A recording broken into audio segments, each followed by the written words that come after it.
Our next speaker is Kaylene Parker. Kaylene works at South Coast RM as a climate officer. She's been working to help increase awareness of the changing climate and assist with planning for climate change in the South Coast region.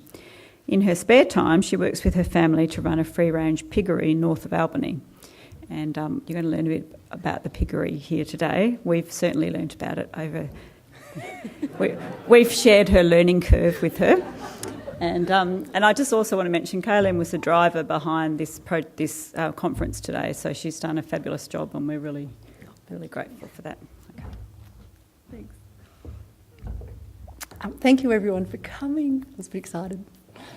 I'd also like to thank Chris Brennan, who's our veterinarian from Plantagenet Pork, who's provided me with a lot of information on pigs.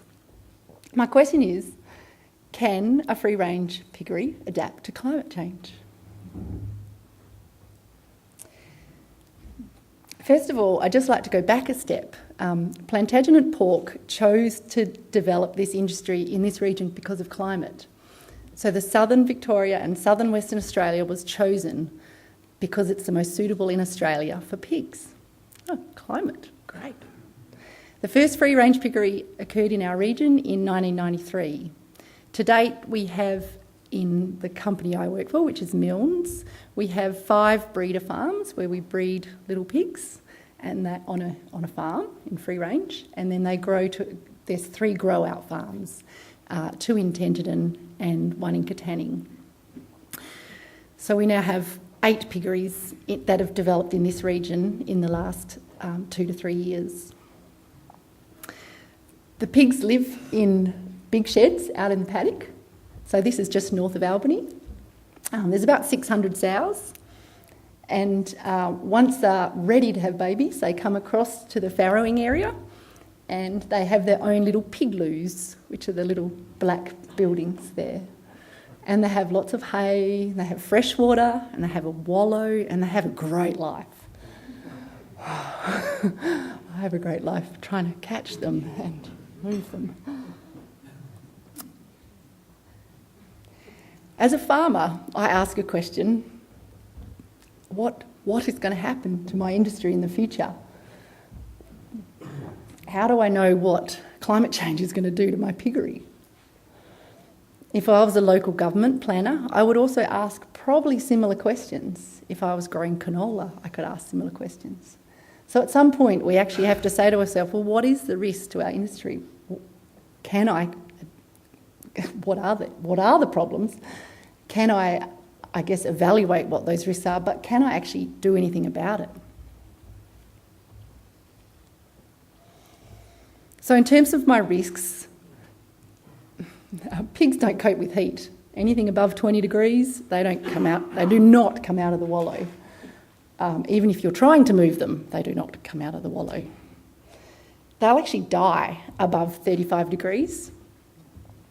They'll actually have less piglets. At the moment, they have around between probably 16 on a good mum, but they'll actually drop to 10 and they'll actually die. They'll grow slower.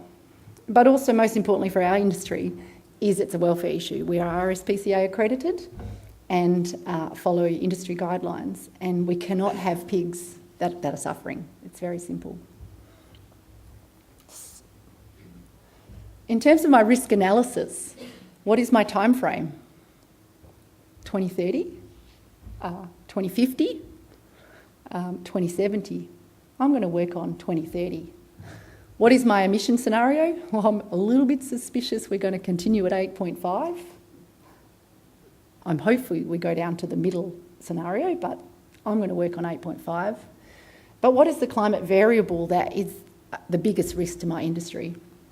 And I say it's my pigs dying. Days above 35 degrees. So that would be my threshold. So I've gone onto this great website produced by CSIRO BOM, and I've been able to download my scenario, except I've gone to 2070, and I can download a whole suite of things. And it's really easy, and I can follow the models, I can choose the right model, I can determine if that model has the greatest consensus. I can really have a great go at analysing my risks. And I'm only a farmer. Okay. So in terms of my threshold was temperature above 35 degrees. I was going to put up a slide, it's a little bit scary, because this goes beyond piggeries. But this is the number of days above 35 degrees. In Perth, we currently have 28. In a mid-range emission, we're predicting up to almost 40. And under a high emission scenario, we could actually get up to 76. Now that's Perth, it's not quite Albany. But that's a little bit scary. But that's enough to say to me that I'm a little bit concerned about what's going to happen on my piggery, because my pigs are going to die 76 days of the year. Oh dear. Actually, I don't think she's that worried about it, really. She's pretty happy. Anyway, but can I adapt? That is my question. What do I do? Now, as a business owner, I think I can adapt, but it's going to cost me money. We need to start looking at the costs. We can put more shades. Actually, go back a step, we have the technology. We can put more shades. We can add sprinklers. We can add more shaded areas. We can put solar powers in our big sheds. We can have concrete to reduce our water temperature. So I'm confident that I can adapt. I'm confident that our pigs will cope. But it's a business decision.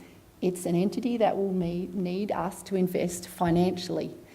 And when do I start doing that? Do I wait till 2030? I think we might need to start putting up a few more sprinklers. Thanks, everyone.